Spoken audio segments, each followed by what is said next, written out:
એટલે મારી જેવા યમરાજાને રોય કાંઈ ઉભા રહ્યો યમરાજા. હવે માણસનો અવાજ બદલી જાય ને ભાઈ. યમરાજાની સામે તો હારા હારાની જીભ ધ્રુજી જાય. અહીંયા હું વાત કરું તોય મારાથી તોતડાપણું થઈ જતું હોય તો જેને દર્શન કર્યા હોય એની શું હાલત થાય કે ઉભા રહ્યો યમરાજા કે આ એક અરે એટલા બધાને કાં ઉપાડી લીધા? યમરાજા આમ ખિસ્સામાંથી રૂમાલ કાઢી પરસેવો લૂછતા લૂછતા કે મારા વાલા કે માર ચેન્ડિંગ છે, ટાર્ગેટ પૂરો કરવાનો છે. માર ચેન્ડિંગ એટલે સરકારી ઓફિસ માટે બહુ મહત્વનો મહિનો, ભૂગા કાઢી નાખે. અધિકારીઓ માટે વહીવટનો મહિનો કહેવાય. આમાં વટે એક સાઈડ રે, વહીવટ ઘરે આવી જાય. આ મહિનો એટલે માર્ચ મહિનો. અને રાજકોટમાં એક જ્યોતિષ મોલમાં બેઠા હતા. મોલનું નામ નહીં આપું. જ્યોતિષ બેઠા હતા. પોતાનું ટેબલની ઉપર 3-4 પુસ્તકની બાજુમાં એક સરસ મજાનું પોપટનું પાંજરું અને એની અંદર સરસ મજાનો લીલા કલરનો પોપટ અને લાલ કલરની ચાંચ.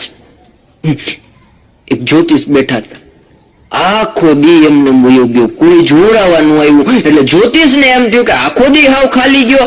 હાલી કે આજ મારું ભવિષ્ય કે મારે જાણવું છે.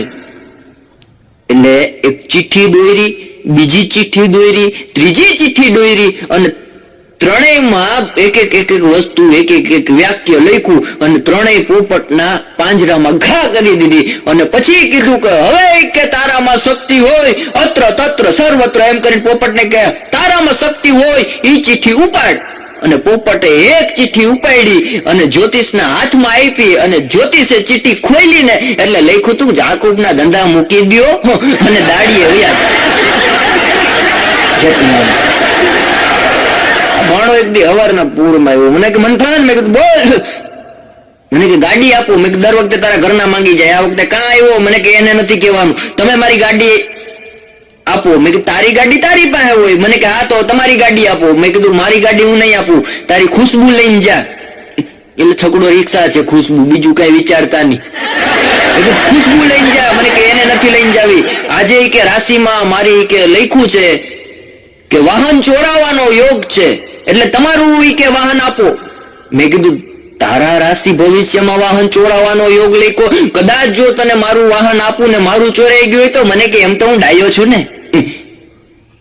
તમારું રાશિ ભવિષ્ય વાંચ્યું, એમાંય લખ્યું તું. મેં કીધું શું લખ્યું તું? અરે મને કે એમાંય લખ્યું તું. મેં કીધું શું લખ્યું તું? મને કે એમાં એવું લખ્યું તું કે આજે તમારી રાશિમાં વાહન સાચવવાનો યોગ છે. મને કે ના કે તમારી ગાડી આપો, મારે કે વાહન ચોરાવાનો યોગ છે, તમારી કે ગાડી સાચવવાનો યોગ છે. મેં કીધું કાંઈ વાંધો નહીં, લેતો જા. 1 કલાક 2 કલાક 3 કલાક 4 કલાક 5મી કલાકે મેં ફોન કર્યો. મેં કીધું ભાણા હું થયું, મારે બહાર જવું, ગાડી લઈને તો તું આવ. મને કે બેયના યોગ ખોટા પડ્યા ભાઈ. મેં કીધું કા? મને કે કોક સ્ટેરિંગ ચોરીને વયું ગયું.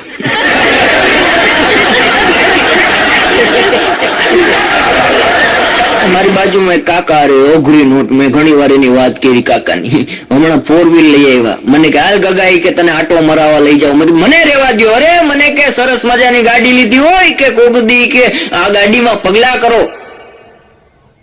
હું તો ગાડીમાં બેઠો પણ મને સામે કાંઈ દેખાય નહીં, બધું ધૂંધરું દેખાય. મેં તો મારા ચશ્મા કાઢ નાખ્યા તોય કાંઈ દેખાય નહીં. એટલે કાકાને મેં કીધું કાકા મને કે હું છે? મેં કીધું આમાં મને કાંઈ દેખાતું નથી, આમાં ગુજરી જાય. મને કે ચૂપ બેઠો રે, હું તો બોલું જ નહીં કાંઈ. પાછો થોડે કાકા આમાં હાવ કાંઈ દેખાતું નથી, આ ઝીણા અંબરસાદના છાંટા પડે. અત્યારે તો ભર ઉનાળે વરસાદ પડે, ડેમ છલકાવી દે એવો વરસાદ પડે. હમણાં ભાણો મને કેતો, મને કે અંબાલાલ ભાઈ ને કે આપણે મળવા જવું. મેં કા કે મારે પૂછવું છે અંબાલાલ ભાઈ ને કે હમણાં કે મારા કુટુંબમાં એક છોકરાને જનોઈ દેવાની છે તો મંડપ ના ખાવું કે તાલપત્રી? એટલે કાકાને મેં કાકા આમાં મને કઈ દેખાતું? અરે મને કે શાંતિ રાખ. પણ મેં કીધું કાકા ગ્લાસ કેવો નખાયો? મને કે ગગા મારી પાસે પેલા છે ને કે જૂના જમાનાની એમ્બેસેડર હતી અને અટાણી કે એમ્બેસેડર મળતી નથી કે તને ખબર ને? મેં કીધું સાચી વાત છે, અટાણે જોવાય નથી મળતી. મને કે એ ગાડી આપણી પાસે હતી અને કોઈ ને પણ કામ હોય ને તરત ચાવી લાવો એમ કરીને ગાડી લઈ જાય. 1 દી 2 દી 3 દી 5 દી કે વાપરે મારા બેટા. કામ અડધી કલાકનું હોય 5 દી ગાડી લઈ જાય. મેં કીધું તો મને કે ભાઈ દવાખાનામાં મારી એમ્બેસેડર એટલી ફેરી. મેં કીધું તો બહુ સારું કામ કહેવાય. મને કે સારા કામ હાટું થોડી ભાઈ, પાછળની સીટ એમાં સોફા જેવી આવે ને એટલે દર્દી નહીં કે આરામ મળે. મેં કીધું એ તો બહુ સારું કહેવાય. મને કે દર્દી તો આરામ કરી લેતો પણ 5-5 દી લગીને પરિવાર એમાં આરામ કરતો હતો. મેં કીધું એ કાંઈ વાંધો નહીં, પણ મેં કીધું આ ગાડીમાં મને કાંઈ સામે દેખાતું. મને કે ચિંતા કરમાં, આમાં કાંઈ નહીં થાય. આ ગાડી મેં લીધી ને પછી કે મંથન બહુ ઊંડો વિચાર કર્યો, એટલો વિચાર કર્યો પછી કે મને જે નંબર આંખમાં છે ને એ જ નંબરના ગ્લાસ નખાવી દીધા. ઘરનો દીકરો કોઈ ગાડી લઈ ન જાવે. કાકાની માં એક આકાશ સામે જોતા હતા સવારના પૂરમાં. હું કરો કાકા? હા મને કે જોતો ખરી કે આકાશમાં ઈ કે કોઈ IPL જામી છે? હા મને કે જો કે આકાશમાં. હું આમ જો મેં કીધું કાકા આમાં મને કાંઈ દેખાતું નથી હો. મને કે એમની ઘડીક જોઈ કે આમાં કાંઈ દેખાતું નથી, આ વાદળ છે, તડકાના કિરણો છે, મને આમાં કાંઈ દેખાતું નથી. મને કે કલાકમાં આવ્યો ને તારે IPL જોવે એમ? આ 5 દી થા ઉભો ત્યારે ખબર પડી કે ધોની આ મેચમાં નથી.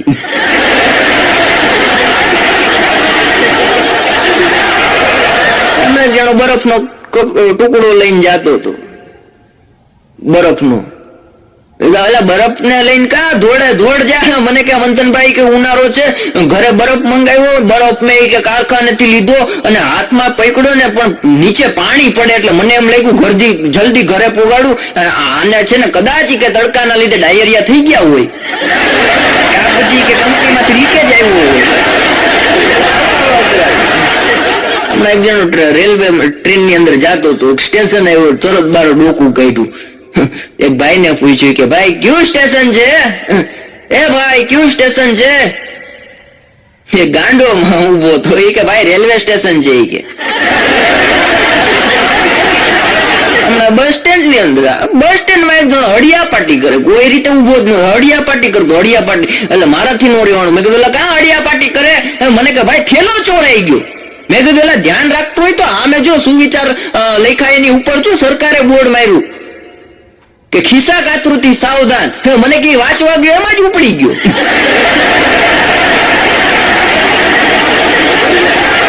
ગામડાની અંદર હમણાં એક બેન ગામડામાંથી આમ સિટીમાં આવ્યા ને હાયલા જતા નથી, કોકે ચેન આંચકી લીધો. બીજે દી છાપામાં જાહેરાત આવી, બેન રોવા મળ્યા. મેં કીધું બેન છાપામાં જાહેરાત આવી એમાં તમે હું કામ રોવા મળ્યા? ચેન તો પાછું મળી જશે. ચોર ને આપણી સરકારના કર્મચારીઓ, પોલીસ તંત્ર એટલું જાગૃત છે કે 5 દિવસમાં તમને કીધું છે એટલે 5 દિવસમાં ચોરને પકડી પાડશે. મને કે ભાઈ ચેન આવે કે ન આવે એનું રોવું નથી આવતું, પણ આ મારા બેટા પત્રકારોએ લખ્યું તો જો કે એક ગામડાની વૃદ્ધ મહિલાના ડોકમાંથી ચેનની ચોરી. અને પૃથ્વી, હમણાં તો પૃથ્વીએ ફરવાનું બંધ કરી દીધું ધર્મેશભાઈ, પૃથ્વીએ ફરવાનું બંધ કરી દીધું. એક છોકરીએ દૂધવાળાને એટલું કીધું કે ભાઈ આમાં એક કલર નથી આવતા.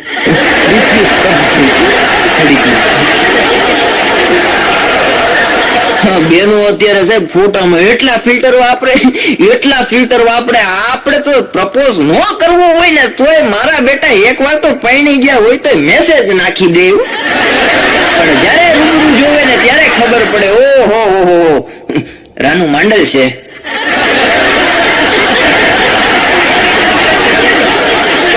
અને ગુજરાતી ભાષા આપણી ભૂકા કાઢી નાખે. ગુજરાતી ભાષાનો વૈભવ એવો છે, અર્થના અનર્થ થાય.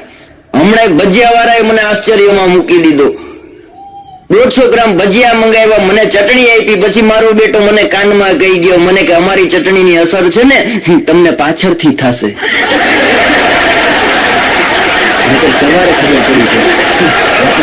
હમણાં તો એક બેન છે ને, એક બેન, જાજા બધા બહેનો બેટા ક્ષમા કરજો કઈ બોલાઈ જાય તો પેલા જ કહી દઉં. એક બેને હમણાં ફરિયાદ કરી પોલીસ સ્ટેશનમાં કે મારે છૂટાછેડા લેવા જ. પોલીસ વાળા સાહેબ કે છૂટાછેડા હવે આ ઉંમરે હું કામ? એ કે મારો પતિ મને બહુ પ્રેમ કરે છે, મારાથી સહન નથી થતું, જેથી મારે છૂટાછેડા લેવા. અઘરા છે બેનો, ભૂકા કાઢી નાખે. બેનો વાત કરી ને અઘરા. એક બેન કોર્ટમાં વાતું કરતા હતા, હું સાંભળી ગયો. એ કે મારે મારા ધણીને છૂટાછેડા દઈ દેવા છે. વકીલ સાહેબ હતા, જજ સાહેબ સરસ મજાના ડાયા માણસ હશે, સમજદાર માણસ હશે, એટલે એને તરત સલાહ આપી કે બેન છૂટાછેડા ન દેવાય, તમને પ્રોબ્લેમ શું છે? એ કે પ્રોબ્લેમ કાંઈ નથી, આ રાતે હુવે ને એના નસકોરા મને હુવા નથી દેતા. જજ સાહેબ કે નસકોરા તો આત્માનો ખોરાક કહેવાય, એ પોતાની કરતા બીજાને વધારે સંભળાતા હોય છે, આનો તમે ઈલાજ કરાવો, છૂટાછેડા ન દેવાય. બેન કે કાંઈ વાંધો નહીં સાહેબ, તમે કયો છો એટલે છૂટાછેડા નથી દેતી, પણ આમનો ઈલાજ જ્યાં સુધી ચાલે ત્યાં સુધી તમારા ઘરે રહેશે. જજ તારીખ મૂકીને વહી ગયા. એક ભાઈ એના ઘરનાને કહેતા હતા કે તારી યારે કે હવે મારે નથી રહેવું, તને મારે છૂટાછેડા દઈ દેવા છે. એની ઘરવાળી કે કેમ? કે ના, કે તારા કંકાસથી કે મારી ઉંમર વધતી જાય છે, માથામાં ટાલ પડતી જાય છે, દાઢી ધોરી આવતી જાય છે. મારો બેટો એમ નથી કેતો કે મારી ઉંમર હારે વધે. જન્મજાત કલાકાર. એટલે બેન ને કે મારે તને કે છૂટાછેડા દઈ દેવા છે. ઓલીએ તરત ઘરના રસોડામાં જઈને 2000 ની નોટ એના પતિને આપી કે આલ્યો, છૂટાછેડા પછી આપજો, પેલા 2000 ના છૂટા લઈ આવો. અને ઉનાળાની ગરમીમાં ભર બપોરે આખા ગામમાં નીકળો છૂટા ગોતવા. 5 વાગ્યા લગીને ક્યાંય છૂટા ન મળ્યા. ધોયેલ મુરા જેવો ઘરે આવ્યો એટલે ઘરવાળી ઊભી થઈ કે છૂટા લાવ્યા?